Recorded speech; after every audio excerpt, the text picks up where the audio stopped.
পানি যদি পানির মতো না হতো তাহলে পানির যে কাজ এ মিটানো বড় কঠিন না। পানি দিয়ে ধুয়ে ফেলতে হয়, আঠা ধোয়া যায়, কালি ধোয়া যায়, রং বেরং ধোয়া যায়, যত প্রকার যা কিছু আছে। পানি যদি তরলতার সাথে না থাকতো তাহলে এই ধোয়ার কাজ কি যে করতাম। আগুনের যে কাজ, এই আগুন যদি ওই যোগ্যতায় না ওই অন্য যোগ্যতায় হতো তাহলে সে কাজ চলতো না। মাটি যেমন দরকার মাটির সেই রকম বানাইছে, ঠিক কি না? তেঁতুল যেমন দরকার, আমড়া যেমন দরকার, কামরাঙ্গা যেমন দরকার, আম যেমন দরকার, জাম যেমন দরকার, খেজুর যেমন দরকার, চাউল যেমন দরকার, প্রত্যেকটারে সেই কায়দায় বানাইছে। কাপড় যেমন দরকার, এই কাপড় যদি লোহার মতো হতো এ কয়বার ভরা যেত, ঠিক না? তেফলের আদর না দেখিবার যায় শির, তেফলের আদর না দেখিবার যায় শির, তেফলে মিসকিন রাজা নাম মুর্দাগির। এই মুসলমান আমার দিক থেকে রব কারে বলে একটু বুঝাই দেই আজকে। রব মানে যা যেমন দরকার তেমন পরিবেশন করনেওয়ালার নাম রব, ঠিক? মুরগি দিও চাইল খায়, খুদ খায়, তার বাচ্চায়ও না মুরগির বাচ্চায় দুধ খায়। আপনাকে মুরগির বাচ্চার ভিতর খায়, মুরগিতেও চাউল খায়, খুদ খায়, তার বাচ্চায়ও চাইল খায়, খুদ খায়। মুরগিতে যা খায়, মা মুরগিতে যা খায়, বাচ্চাও তাই খায়। এই সংবিধান ঠিক রাখে যদি আমিও যা খাই আমার দুধের বাচ্চারা যদি তাই খাওয়ানো লাগতো, একটাও বাঁচতো।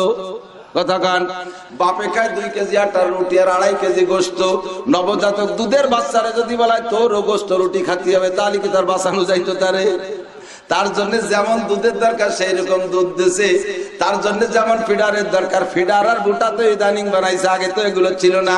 আল্লাহ পাক রব্বুল আলামিন মায়ের স্তনকে একটা ফিডারের মতো সুন্দর একটা নরম বুটা দিয়া যেমন দুধের দরকার তেমন দুধ, বেশি ঠান্ডাও না বেশি গরমও না। ঠান্ডা হইলে ঠান্ডা লাগবে, গরম হইলে আবার পেট খারাপ হবে। এই জন্য ঠান্ডা গরমের মাঝামাঝি, বেশি মিষ্টি না তার ক্ষতি হবে, আরে একেবারে পাঞ্চে না খাইতে চাবে না, মাঝামাঝি ধরনের মিষ্টি, পরিমাণ মতো তরল, যেমন দরকার তেমন পর্যাপ্ত পরিমাণ দুধ দিয়া দুধের বাচ্চাকে আল্লাহ পালন করে। জোরে করেন আল্লাহু আকবার। দুনিয়ার সমস্ত বিজ্ঞানী ডাক্তাররা গবেষণা করে বের করেছে, দুধের গায়ে লেখা আছে আপনারা যে ডানো মানো কৌটা দুধ দিচ্ছে কিনে বাচ্চারে খান, ওইবার ডানো কৌটার গায়ে লেখা আছে মায়ের দুধের বিকল্প নাই। কথা বলেন ঠিক কি না? এ দোস্ত, যেই সন্তানটা মায়ের দুধ খাইয়া 2.5 বছর পর্যন্ত শুধু মায়ের দুধ খেয়ে বড় হইতে সক্ষম হয়, মায়ের দুধের পরে তার যথেষ্ট হয়ে যায়, মায়ের দুধ খেয়ে বড় হয়, ওই সন্তানটার মেধা, ওই সন্তানটার হাড়, ওই সন্তানটার লাঞ্চ, ওই সন্তানটার সবকিছু মজ্জা মগজ হাড় গোড় সবকিছু যেমন হয়, ওই কৌটো মার দুধ খাইয়া ওই রকম কোনোদিন হয় না। কণ্ঠ, গলা, বুকের গলার আওয়াজ সবকিছু তার একটু ব্যতিক্রম হয়। আর ইদানিং ওই কোন মার দুধ কইছো ওই আইনে থুইছে আল্লাহ জানে, তা খাইয়ে সব পোল্ট্রির মতো টেবা টেবা হুলি টেমাটা হয়ে গেছে। আটে ছোট 4-5 বছরের বাচ্চার গায়ে দেয়াল মন ওজন, পয়লা পয়লা মোটা থাকলে একটু ভালো দেয়া যায়, এরপরে আস্তে আস্তে তার রং বেরঙের রোগ। কতক্ষণ আপনারা যারা মায়ের দুধ খেয়ে বড় হয়েছেন, আপনাদের হাড় গোড় হাড় হাড্ডি হুড্ডি সবকিছু ভিন্ন রকম। এখনো পর্যন্ত 80-90 বছরের বুড়ো কি সুন্দর, খালি চোখে দিকে চশমা ছাড়া কোরআন শরীফ পড়ে।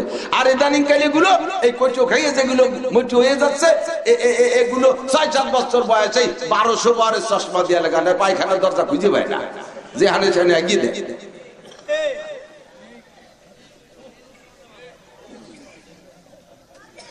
ঠিক না?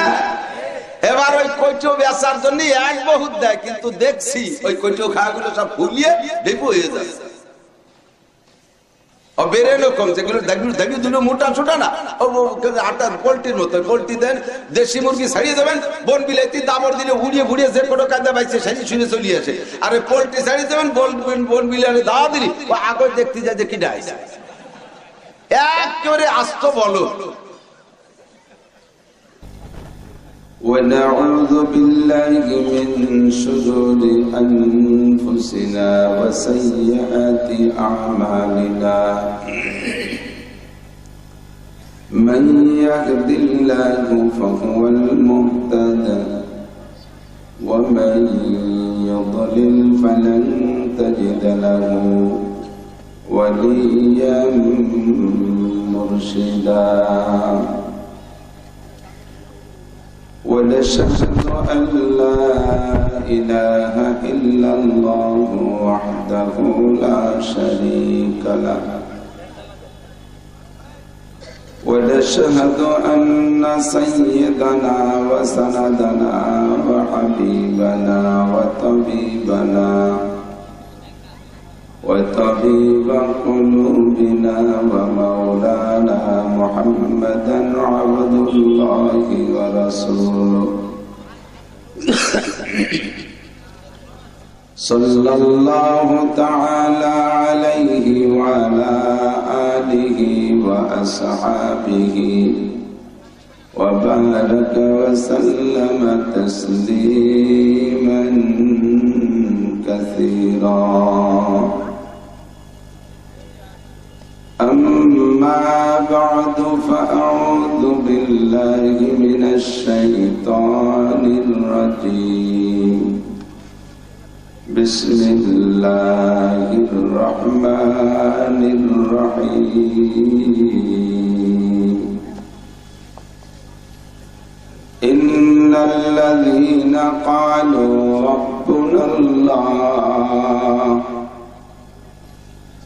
ثم استقاموا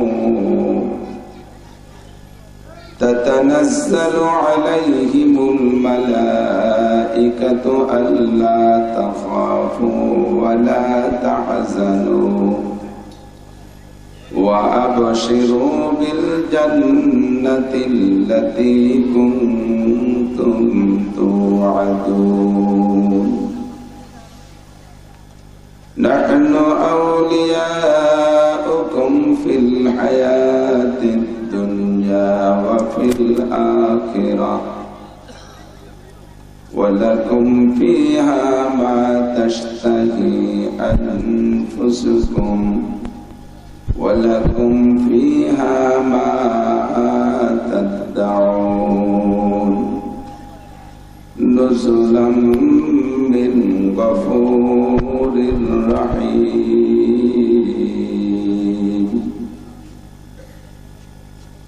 وقال محمد رسول الله صلى الله عليه وسلم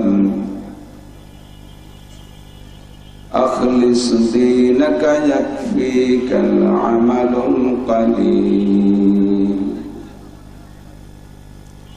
صدق الله مولانا العظيم وصدق رسوله النبي الكريم ونحن على ذلك لمن الشاهدين والشاكرين والحمد لله رب العالمين.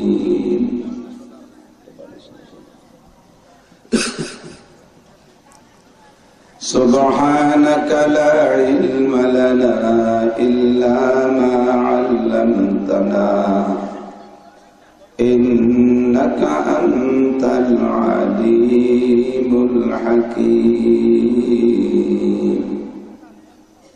جزى الله عنا محمدا ما هو أهله. سبحان الله وبحمده سبحان الله العظيم. رب اشرح لي صدري ويسر لي أمري واحلل عقدة من لساني يفقه قولي. رب زدني علما. اللهم أرنا الحق حقا وارزقنا اتباعه وأرنا الباطل باطلا وارزقنا اجتنابه. شكر بلي آمين.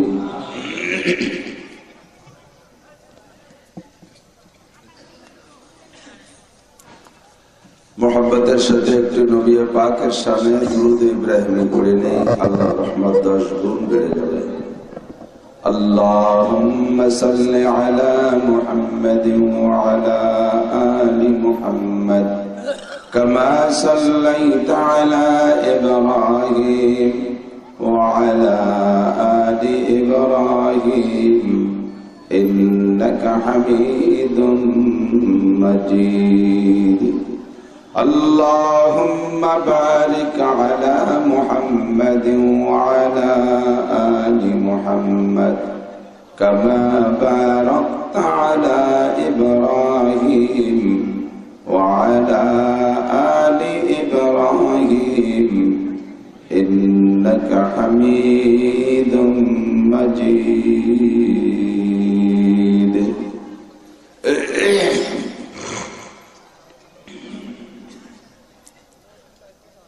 ঐতিহ্যবাহী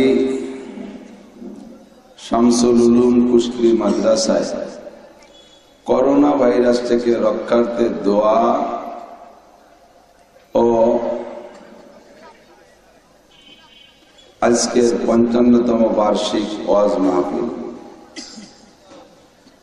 এ মাহফিলের সম্মানিত সভাপতি দাওয়াতি উলামায়ে কেরাম, মাদ্রাসার মোহতামিম সাহেব হুজুর, শাইখুল হাদিস সাহেব, মুহাদ্দিসিনে কেরাম, অন্যান্য আসাতিজায়ে কেরাম, আজিজাম তোলাবা,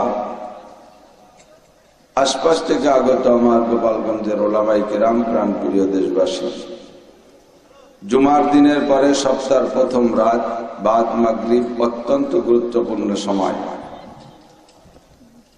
এ টাইমে কথা বলতে গেলে আমি বলে থাকি ওয়াজ করাও শোনার সুন্নতি টাইম।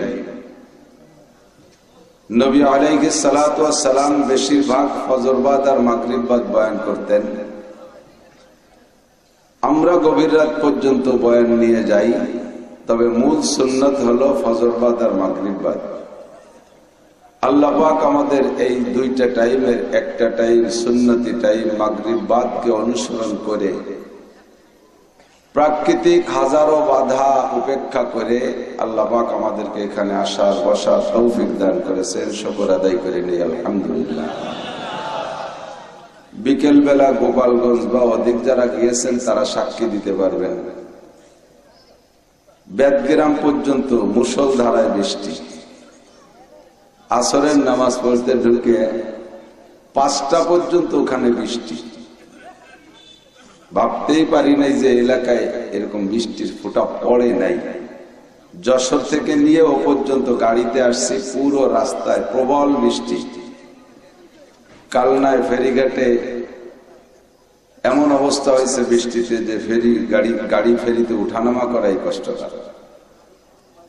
রাস্তায় এসে গাড়িতে ওই পারে গাড়ির সামনে গ্লাস পরিষ্কার করে, তারপরও রাস্তা দেখা যায় না, এত বড় বৃষ্টি। আল্লাহ পাক আপনাদের ইখলাসী নিয়তের বদৌলতে আজকের মাহফিলের ওসিলায় এই এলাকাটাকে বৃষ্টি মুক্ত রাখছে। শুকর আদায় করেন আলহামদুলিল্লাহ।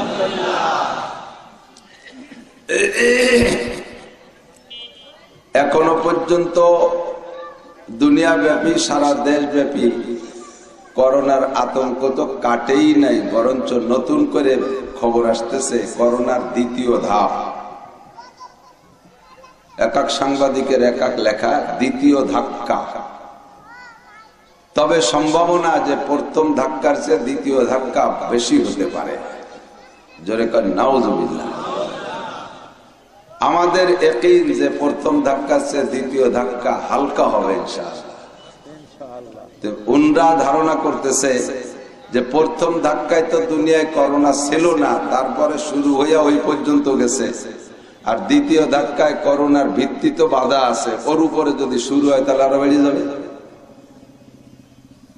আমরা দোয়া করি আল্লাহ পাক আমাদের দোয়ার ওসিলায়, মনের তামান্না তাকাজার ওসিলায় মাদ্রাসাগুলোর দিক তাকাইয়া, আলেম উলামার দিক তাকাইয়া, ধর্মীয় অনুভূতির দিক তাকাইয়া, ইবাদত বন্দেগীর দিক তাকাইয়া আল্লাহ পাক আমাদেরকে এই করোনার প্রাদুর্ভাব থেকে হেফাজত করে। সবাই বলেন আমিন। বিশ্বাস যে ইনশাআল্লাহ আপনাদের দোয়া, মুনাজাত, নামাজ, ইবাদত বন্দেগী মাদ্রাসার ওলামায়ে কেরামদের ইখলাসের সাথে তেলাওয়াত অব্যাহত থাকলে ইনশাআল্লাহ আমাদের ভিতরে করোনায় আক্রমণ করতে পারবে না ইনশাআল্লাহ। বিশ্বাস আছে তো? আছে বিশ্বাস? এর সূচনা লগ্ন থেকেই আমার জেহেনে হাদিস আসছে, যেটা সচরাচর বিগত সময় আসতো না। আগের বয়ানের ভিতরে এগুলো বলতাম না। যে সময় থেকে করোনার নাম শুনলাম যে এটা সংক্রমক, এটা ছোঁয়াইছে, একজনের থেকে আর একজনের ভিতরে ঢোকে, ওই সময় ইয়াকিন করে ফেলাইছি যে এটা ছোঁয়াইছে না। কারণ সারা দুনিয়ার সমস্ত ডাক্তার, সমস্ত মেডিকেল বিজ্ঞানীরা এক কথা বলবে, আর তার বিপরীত বলবে বিশ্বনবী মুহাম্মদ রাসূলুল্লাহ সাল্লাল্লাহু আলাইহি ওয়াসাল্লাম। সারা দুনিয়ার সমস্ত ডাক্তার আর বিজ্ঞানী ভুল বলতে পারে, মিথ্যা বলতে পারে, কিন্তু আমার নবী ভুলও বলতে পারে না, মিথ্যাও বলতে। নবী বললেন লা আদওয়া, এটা ছোঁয়াইছে না। কি বলেছেন? নবী বলেছেন লা আদওয়া, এটা ছোঁয়াইছে না। আর উনরা কয় ছোঁয়াইছে, তাহলে উনরাকে মানবো না নবীকে মানবো? একথা বলাতে প্রশাসনের লোক এবং আইন ও শাসনের লোকরা আমাদের মতো মৌলবীকে গলাও চিপে ধরতে পারে, হুজুর তোমরাই দেশটা নষ্ট করতেছে। তা আমরা বলবো যে আমরা নষ্ট জায়গায় করছি, তারা একটাও অসুস্থ হই নাই, মরে নাই। যাদেরকে নষ্ট থেকে বাঁচানোর চেষ্টা করছেন বেকায়দায় তো তারাই পড়ছে বেশি। গত রাত্রে আমি মেহেরপুর ছিলাম,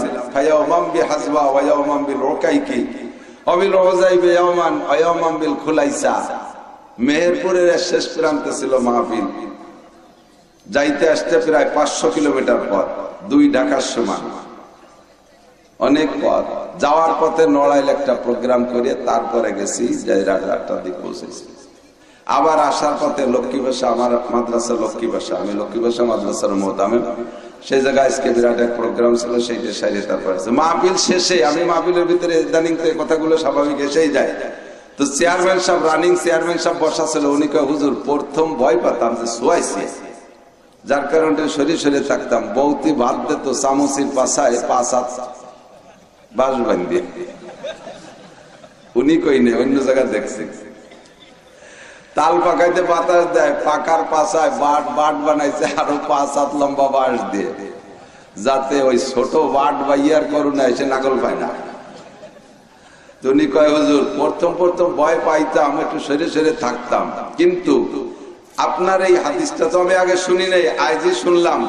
শুনে আমার আকীদা আরো মজবুত হলো যে সত্যই করোনা ছোঁয়াইছে না। কারণ আমি নিজে করোনায় আক্রান্ত হয়েছিলাম, পজিটিভ আসছিল, আমার স্ত্রী আগাগোড়াই আমার সাথে এক বিছানে ঘুমাইছে, এবং ছেলে মেয়ে বাল বাচ্চা সব একই জায়গায় রাখছি। বললাম যে যদি পজিটিভ আসে তাহলে সবাই আসুক, মরলি একসাথে মরি, এক কবরস্থানে গেলে এটা বুঝ হবে, ভয় একটু কম করবে। আর নেগেটিভ আসলে সবাই আসুক। আলহামদুলিল্লাহ পুরো আমার রোগ পুনরায় নেগেটিভ আসার আগ পর্যন্ত আমার ফ্যামিলি সব আমার কাছে, আমি বাদে আর কাহার একটা হাসি কাশি হয় নাই। বলেন না আলহামদুলিল্লাহ? তাহলে নবীর হাদিস সত্য না মিথ্যা? এটার ভিতরে ওটার এমনি মাস্ক পরেন, মাস্কটা জরুরি। এর কারণ হলো আমাদের বাংলাদেশে ধুলোবালির দেশ, কাঁচা রাস্তার দেশ, ময়লা টয়লার দেশ। এর ধুলোবালির ভিতর দিয়ে নাকের ভিতরে ময়লা যায়, অন্যান্য প্রকারের ক্ষতি হতে পারে। কাজেই মাস্ক এমনি সবসময় পরেন। তবে মাস্কটা আপনারা পুরুষ গেছাইতে মহিলাকে একটু বেশি পরান। পুরুষের মুখ পুরুষের দিন বইরে দেখলে একটা সগিরে হয় না, কিন্তু বউকে মুখ, মহিলাদের মুখ যদি বাইরের পুরুষে দেখে, সগিরা না কবিরা? তাকে মোটে পরাবেনই না, নিজেরা ভরিয়ে করবেন। বাড়ি বিটিরা মাস্ক পরে কয়জনে? রাস্তাঘাটে যাইতে গেলে করবে না। আল্লাহ পাক কয় বোরকা ভর্তি গেলে বোরকার ঢাকনাটা মুখে দিলি তোমার দম বন্ধ হয়ে আসে, তোরে টাইট একটা ঠুসি করাইছে, গরুর ঠুসির মতো ঠুসি, তাই না? আল্লাহ বুঝাইতেছে যে না, পারা যায়, এটা করলে করা যায়। তো আমরা সরকারের জন্য দোয়া করব। বিভিন্ন জন বিভিন্ন রকম মন্তব্য করে, কথা বলতে গেলে কোন হেকমত আর কোন পাহলু, কোন কৌশলে কি বলি, এটা বলনেওয়ালারা জানে। আপনি এত ভালো বুঝমান জ্ঞানী, তা আপনারে তো স্টেজে কেউ ডাকে না। আমরা বললে মন্তব্য কেন করেন, কি জন্য কোন কথা বলি, আমাদের মাথার ভিতরে আরো অনেক দূরের চিন্তা করে কথা বলা লাগে। বুঝেন নাই কথা? সরকারের জন্য দোয়া করছি, আগে একদিন কয় হুজুরে আমলিক সরকারের জন্য আপনি দোয়া করলেন? আমি কই দোয়া করবো না, বদ দোয়া করবো যে আমলিক সরকারের করোনা হোক। তাই মন্ত্রী কজনের যদি করোনা হয় তাহলে গোটা বাংলাদেশে লক করে দিবে আবার। আর ওনরা যদি সুস্থ থাকে তাহলে মনে করবেন যে দেশে করোনা নাই, তাহলে সবার জন্য খুলে রাখবে, তাহলে কি রকম করেন নাই, ঠিক না? আরো আরো বহু দিক আছে, সব ভেতর ভাঙানো যায় না। তো সব মিলে দোয়া করি আল্লাহ তাআলা সরকারের ক্ষমতায় যারা আছে তাদেরকে সুস্থ রাখুক, বলেন আমিন। আল্লাহ তাআলা তাদেরকেও পাক্কা ঈমানের অধিকারী করুক, বলেন আমিন। তারাও যেন বোঝে, নবীর হাদিসকে বিশ্বাস করে যে এটা সোয়াইছে না, এই ইয়াকিন আল্লাহ তাদের পয়দা করে দিক। করোনা খালি নাক দিয়ে মুখ দিয়ে ঢোকে, শরীরে ফুটো ছিদ্র আর কোনো জায়গায় যে নাই, সে আইন যে ঢুকতে পারে না। তা পায়খানায় যাওয়ার সময় ও জায়গায় মাস্ক পরাইতে হবে। কি খবর চাই? আল্লাহ অনেক জায়গা আছে ঢুকার, তবে যদি করোনায় কেউ রে মায়ের শুরু করে, ও আটলান্টিক মহাসাগরের বড় চরের উপরে একা একা যে পলায় থাকলেও করোনার সে জায়গা যাতে বিমান ফ্লাইট লাগে না, ও এমনি সে জায়গা চেনে। আর যদি আপনার নামে করোনা বরাদ্দ না থাকে, আপনি করোনার রোগীর সাথে নাক মিশে শুয়ে থাকবেন, যেটা ওই চেয়ারম্যানের প্রমাণ। স্বামী স্ত্রী এক জায়গায় থাকলে কেমন থাকে তারা সবাই জানে, সেভাবেও সেই চেয়ারম্যানের বাড়ির একের থেকে অন্যের ঘের ভিতরে গেল না। অতএব আমাদেরকে এভাবে অ্যাটাক করবে না, এই ইয়াকিন আল্লাহ তাআলা আমাদের পাকা করে দিক। নবী বলেন আখলিস দীনাকা ইয়াকফিকাল আমালুল কলিল, তোমার ঈমানকে খাঁটি করো, ঈমানকে পরিষ্কার করো, ঈমানকে পিওর করো। ঈমান হলো আসল, কথা বলেন, ঈমান হলো আসল। ঈমান যদি ঠিক থাকে, এরপরে ইসলাম একটু কম হইল, আল্লাহ পাক পিটান পাটান দিয়ে হলিও অবশেষে জান্নাতে দেবেই দেবে। আর ঈমানের মধ্যে যদি ভেজাল থাকে, ঈমান যদি দুর্বল থাকে, ঈমানের মধ্যে যদি মিক্সার থাকে, মিক্সার পর্যন্ত ঈমানের সাথে যদি মিক্সার থাকে, তাহলে দোস্ত হাজারো ইসলাম আর আমলের দ্বারা আপনি জান্নাতে যাইতে পারবেন না, ঠিক কিনা? বাস্তব বুঝে নেন। বর্তমান সরকারের প্রতি আওয়ামী লীগ বলে যে একটা আকীদা আর বিশ্বাস, এইটা যাচাই করার জন্য, বাছাই করার জন্য সরকার বহুত পথ অবলম্বন করছে। খোঁজো এর বংশ পরিচয় কি, চাকরি দেওয়ার আগে পুলিশের চাকরি, আর মিডিয়ার চাকরি, আর্মির চাকরি, যে কোনো চাকরি দিতে গেলে খুঁজে যে একে আওয়ামী লীগ করে না অন্য দল করে। এ করে করে এর বাপ চাচা বাপ কি করতো, এর দাদা কি করতো, 3 কুরসি পর্যন্ত তল্লাশি চলে, ঠিক না? বিএনপি কইরা আমলিগ করে না, আমলিগের প্রতি আকীদা নাই। বিএনপি কইরা চাকরি করতেছে, আগের থেকে বিএনপির আমলে চাকরি পাইছে, ওই লোক এই বাংলাদেশ সরকারের বর্তমান আওয়ামী লীগ সরকারের যে পদে তারে দিচ্ছে, সেই জায়গা সরকারের সমস্ত নীতিমালা 100-100 মানতেছে, বিশ্বাস করে, বিশ্বাস বলা হয় আমলে আনতেছে। যে ডিউটি দিচ্ছে কোনো ত্রুটি নাই, ঘুষ খায় না, চুরি করে না, দুর্নীতি করে না, ডিউটিতে ফাঁকি দেয় না, অফিস ফাঁকি দেয় না, সবগুলো সঠিকভাবে করে। কিন্তু সেও বিএনপি করে, তার বাপও করতো, তার দাদাও করতো। এই লোকটারে সরকার নিয়ে মন্ত্রীও বানাবে না, তারে এমপি নমিনেশন দেবে না, উপজেলায় নমিনেশন দেবে না, তারে চেয়ারম্যান নমিনেশনও দেবে না। কথা বলেন ঠিক কি ঠিক না? তার আকীদা বিএনপি আওয়ামী লীগের প্রতি নাই, কিন্তু সরকারের সব বিধান মেনে চলতেছে, এই বিধান মানতেছে, আমল করতেছে, কিন্তু আকীদা নাই আওয়ামী লীগের প্রতি। যার কারণে সরকার বাছাই করে তার সরকারি কোনো ভালো কাজে তারা ব্যবহার করবে না, তার সব বাতিল। তেমনি আল্লাহ বলেন তুমি নামাজ পড়ো, রোজা রাখো, হজ করো, যাকাত দাও, টুপি পরো, দাড়ি রাখো, তাবলীগে যাও, সরমনায় যাও, মসজিদ করো, মাদ্রাসা করো, তিলাওয়াত করো, জিকির করো, ফিকির করো, চিল্লা দাও, 1 চিল্লা, 3 চিল্লা, 5 চিল্লা, দস্তারখান বিছে খানা খাও, ঢিলাগুলো সঠিকভাবে পালন করো, নিয়মিত মেসাক করো, খিলাল মিলাদ সবগুলো ঠিক মতো করো, শরীয়তের কোনো বিধান ছাড়ো না। কিন্তু তোমার আকীদার মধ্যে সামান্য ত্রুটি রয়েছে, তোমার বিশ্বাসের মধ্যে একটু ঘাটতি রয়েছে, ওই বিশ্বাসের ঘাটতির কারণে এত আমল করার পরও তোমাকে আল্লাহ পাক মুমিনের খাতায় নাম লিখবে না। আখলিস দীনাকা ইয়াকফিকাল আমালুল কলিল, এই ঈমানকে খাঁটি করো। কি ঈমান খাঁটি করো? আল্লাহ পাক রব্বুল আলামিন বলেন, ইন্নাল্লাযীনা ক্বালু রাব্বুনাল্লাহ, আমার দিক, ইন্নাল্লাযীনা ক্বালু রাব্বুনাল্লাহ, আল্লাহ পাক বলেন নিশ্চয় ওই সকল মানুষ যারা মুখে স্বীকার করেছে, ক্বালু মানে মুখে বলেছে, রব্বুনাল্লাহ, রব আমাদের আল্লাহ। জোরে বলেন কে? রব আমাদের কে? আল্লাহ। আল্লাহ ছাড়া আর কোন রব আছে? বলেন আলহামদুলিল্লাহি রাব্বিল আলামিন, আলহামদুলিল্লাহি রাব্বিল আলামিন। সারা সকল প্রশংসা ওই আল্লাহর, যে আল্লাহ সারা জাহানের প্রতিপালক। রব বলে কাকে?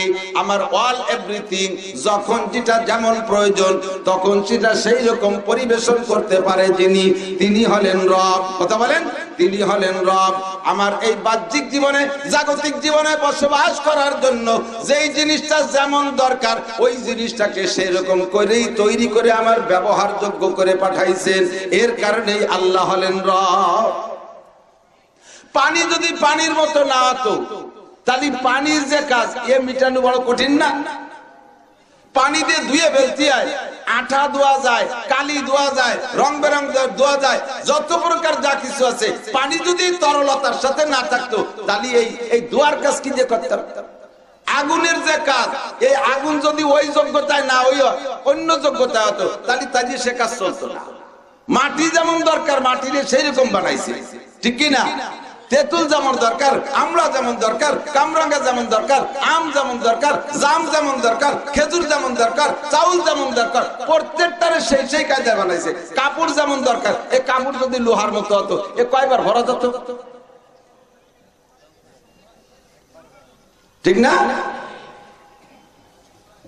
তেফলের আদর না দেখিবার যায় শির, তেফলের আদর না দেখিবার যায় শির, তেফলে মিসকিন রাজা নন মুর্দাগির। এই মুসলমান আমার দিক তাকা, রব কারে বলে একটু বুঝাই দেই আজকে। রব মানে যা যেমন দরকার তেমন পরিবেশন করনেওয়ালার নাম রব, ঠিক? মুরগি দিও চাইল খায়, খুদ খায়, তার বাচ্চায়ও না মুরগির বাচ্চায় দুধ খায়। আপনাকে মুরগির বাচ্চার ভিতর খাতে, মুরগিতেও চাউল খায়, খুদ খায়, তার বাচ্চায়ও চাইল খায়, খুদ খায়। মুরগিতে যা খায়, মা মুরগিতে যা খায় বাচ্চায়ও তাই খায়। এই সংবিধান ঠিক রাখে যদি আমিও যা খাই আমার দুধের বাচ্চারা যদি তাই খাওয়ানো লাগতো, একটাও বাঁচত। কথা কান, বাপে খায় 2 কেজি আটার রুটি আর 2.5 কেজি গোস্ত, নবজাতক দুধের বাচ্চারা যদি বলায় তোরও গোস্ত রুটি খাতে হবে, তাহলে কি তার বাঁচানো যাইতো? তারে তার জন্য যেমন দুধের দরকার সেই রকম দুধ দিছে, তার জন্য যেমন ফিডারের দরকার ফিডার আর বুটা তো ইদানিং বানাইছে, আগে তো এগুলো ছিল না। আল্লাহ পাক রব্বুল আলামিন মায়ের স্তনকে একটা ফিডারের মতো সুন্দর একটা নরম বুটা দিয়া যেমন দুধের দরকার তেমন দুধ, বেশি ঠান্ডাও না বেশি গরমও না, ঠান্ডা হইলে ঠান্ডা লাগবে, গরম হইলে আবার পেট খারাপ হবে। এই জন্য ঠান্ডা গরমের মাঝামাঝি, বেশি মিষ্টি না তার ক্ষতি হবে, আরে একেবারে পাঞ্চে না খাইতে চাবে না, মাঝামাঝি ধরনের মিষ্টি, পরিমাণ মতো তরল, যেমন দরকার তেমন পর্যাপ্ত পরিমাণ দুধ দিয়া দুধের বাচ্চাকে আল্লাহ পালন করে। জোরে করেন আল্লাহু আকবার। দুনিয়ার সমস্ত বিজ্ঞানী ডাক্তাররা গবেষণা করে বের করেছে, দুধের গায়ে লেখা আছে আপনারা যে ডানো মানো কৌটা দুধ দিচ্ছে কিনে বাচ্চারে খান, ওইবার ডানো কৌটার গায়ে লেখা আছে মায়ের দুধের বিকল্প নাই। কথা বলেন ঠিক কি না? এ দোস্ত, যেই সন্তানটা মায়ের দুধ খাইয়া 2.5 বছর পর্যন্ত শুধু মায়ের দুধ খেয়ে বড় হইতে সক্ষম হয়, মায়ের দুধের পরই তার যথেষ্ট হয়ে যায়, মায়ের দুধ খেয়ে বড় হয়, ওই সন্তানটার মেধা, ওই সন্তানটার হাড়, ওই সন্তানটার লাঞ্চ, ওই সন্তানটার সবকিছু মজ্জা মগজ হাড় গোড় সবকিছু যেমন হয়, ওই কৌটো মার দুধ খাইয়া ওই রকম কোনোদিন হয় না। কণ্ঠ, গলা, বুকের গলার আওয়াজ সবকিছু তার একটু ব্যতিক্রম হয়। আরে জানি ওই কোন মার দুধ কইছো ওই আইনে থুইছে আল্লাহ জানে, তা খাইয়ে সব পোল্ট্রির মতো টেবা টেবা হুলি টেমাটা হয়ে গেছে। আটে ছোট 4-5 বছরের বাচ্চার গায়ে 1.5 মণ ওজন, পয়লা পয়লা মোটা থাকলে একটু ভালো দেয়া যায়, এরপরে আস্তে আস্তে তার রং বেরঙের রোগ। কতক্ষণ আপনারা যারা মায়ের দুধকে বড় হয়েছেন, আপনাদের হাড় গোড় হাড় হাড্ডি হুড্ডি সবকিছু ভিন্ন রকম। এখনো পর্যন্ত 80-90 বছরে বুড়ো কি সুন্দর, খালি চোখে দিকে চশমা ছাড়া কোরআন শরীফ পড়ে।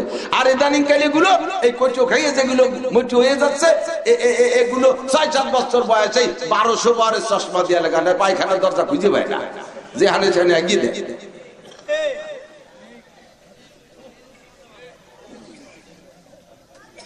ঠিক না? এবার ওই কৈটো বেচার জন্য এক বহুত দেয়, কিন্তু দেখছি ওই কৈটো খাওয়াগুলো সব ফুলিয়ে ডেপু হয়ে যাচ্ছে। মোটা ছোটা না, আটা পোল্ট্রির মতো। পোল্ট্রি দেন, দেশি মুরগি ছাড়িয়ে দেবেন, বন বিলাইতি দাবর দিলে উড়িয়ে ঘুরিয়ে যে কোনো কাজে পাইছে সেই শুনে চলিয়ে আসে। আর পোল্ট্রি ছাড়িয়ে দেবেন, বন বিলাইলে দাওয়া দিলি ও আগে দেখতে যায় যে কিনা আইছে, একেবারে আস্ত বলো।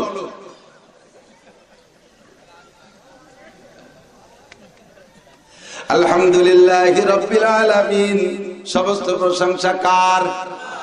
কেন? তিনি হলেন সারা জাহানের প্রতিপালক। যখন যা দরকার তখন তাই দেয়, যেমন দরকার তেমন পরিবেশন করে তিনি আমার রয়। আরো তাকানে দিক তাকান, চাউল কত প্রকার, যত প্রকারের চাউল, খানেওয়ালাও অত প্রকার। কথা কন, 300 টাকা দামের চাউল আছে, খাওয়ার জন্য 300 টাকা দামের মানুষ আছে। 16 টাকা দামের চাউল আছে, তা খাওয়ারও 16 টাকা দরের মানুষ আছে। সব চাউল যদি 300 টাকা দরের হইতো, 16 টাকা দিয়ে কিনে খায় যারা, তারা না খাইয়ে মরে যাইতো। আর সব চাউল যদি 16 টাকা দামের চাউল হইতো, 300 টাকার রুচি বানায় দিয়েছে যারা, তারাও না খেয়ে মরে যেত। গিলতি পারে, তা খাবে কি? খেজুর কত প্রকার, ধান চাউল কত প্রকার, আটা কত প্রকার, ময়দা কত প্রকার, চিনি কত প্রকার, ফল ফ্রুট কত প্রকার। যত প্রকার রুচিওয়ালা মানুষ বানাইছে আমার আল্লাহ, অত প্রকার খাবার তৈরি করেছে। এর নাম হলো রব। আল্লাহ আমার রব। আল্লাহকে রব বলে স্বীকার করো। রব মানে প্রতিপালক একমাত্র কে? প্রেসিডেন্ট। এই কথা কয় না? প্রেসিডেন্ট, প্রধানমন্ত্রী, মন্ত্রী পরিষদ, সদস্য, নবী পাক। কোন নবী রাসূল রব নাই, ফেরেশতা মণ্ডলীয় রব নাই, নেতা নেত্রী আমার রব নাই, পিসাব আমার রব নাই। যিনি আমার রব, প্রার্থনা করব আল্লাহর কাছে। ওয়াইজা সালতুম ফাসআলুল্লাহ, কিছু চাইতে হলে জোরে বলেন কার কাছে? আল্লাহর কাছে চাও। ওয়াইজা সালতুম ফাসআলুল্লাহ, মানুষের কাছে চাওয়া স্বভাব বাদ দাও।